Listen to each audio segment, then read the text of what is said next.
Welcome back to part 2 of our college Q&A virtual student panel, Independence Edition. With us here today, we have a range of students with different experiences who are here to answer your questions and talk to you about their own experiences. Hi, I'm Caitlin. I go to the University of Miami, Florida. I'm from Chicago, and I'm a rising junior. My name is Esau. I'm a rising junior. I go to the University of Michigan. I'm Fatima. I'm a rising junior, and I go to Fresno State.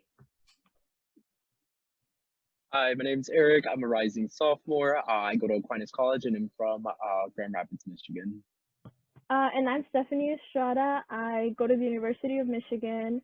I'm from Chicago, and I'm a rising junior. I'm on the editorial board for Mi Casa es Tu Casa. So now we're going to start off with our questions. What are the biggest differences between high school and college?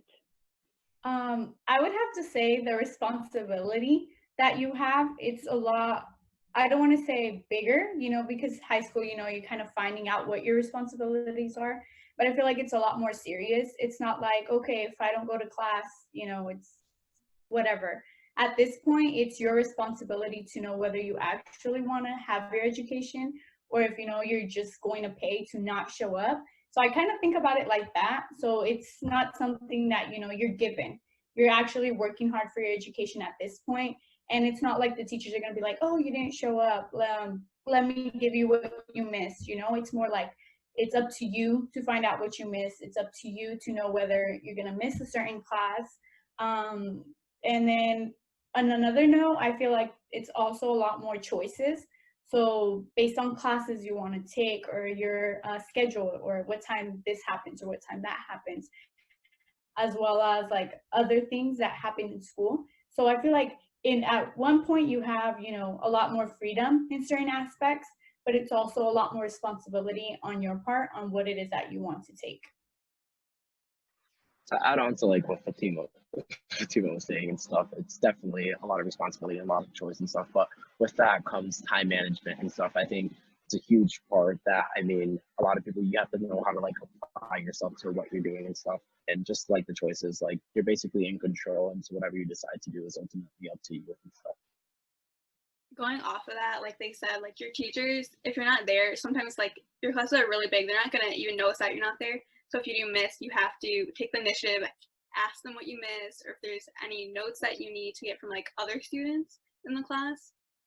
And also like in high school, there's usually people in your classes, people your friends and everything.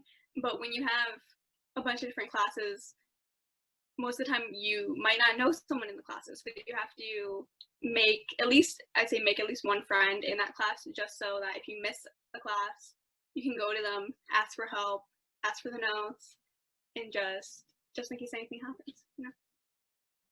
Also adding on, kind of connecting with teachers is a lot different than it is in high school. So kind of like getting yourself noticed a little bit, like, hey, how are you? Like when you walk in, or a simple good morning. Also when you like ask for help, being very respectful in emails, or like having the time to go talk to the teacher in office hours so that you understand what it is that you need help in, because it's not like you can, get by without asking for help. Some kids can, but it's very important to know that you have to ask for help if you need it, because there probably won't be anyone to say, oh, well, I see you struggling and stuff like that. I know for me, one of the bigger things was in high school, I had a very specific schedule that I would do things in. I would get up at a certain time, and then go to all of my classes, and then be home at a certain time and do homework at a certain time. And with college, it's very, very different, because every day looks different. You don't have the same classes every day. So I think creating a schedule for yourself makes it a lot easier, and it helps yourself, I think, stay organized and getting in assignments on time and things like that. So I think that's one of the biggest differences. But if you're an out-of-state student, how was the transition from being at home / living with your parents to being on your own? Okay, so I'm from Chicago, and then I go to school in Miami. That's pretty far distance, and we don't have a car or anything, so the only way I make it is by flying. So I think just like the moving in and out process is like a struggle each time because I just have like, what do I have? I have like 2 big suitcases and then like a carry-on and like my backpack, and I have to stuff my whole entire room into like just that because nothing else, I can't get anything else home. So I think that's been a struggle, and just like knowing that you're so far away and that like at a moment's notice, like if something goes wrong at home, like it would take me so long to get back home. Or if anything goes wrong, like with me, like my mom can't just like drive on over and like see if I'm okay.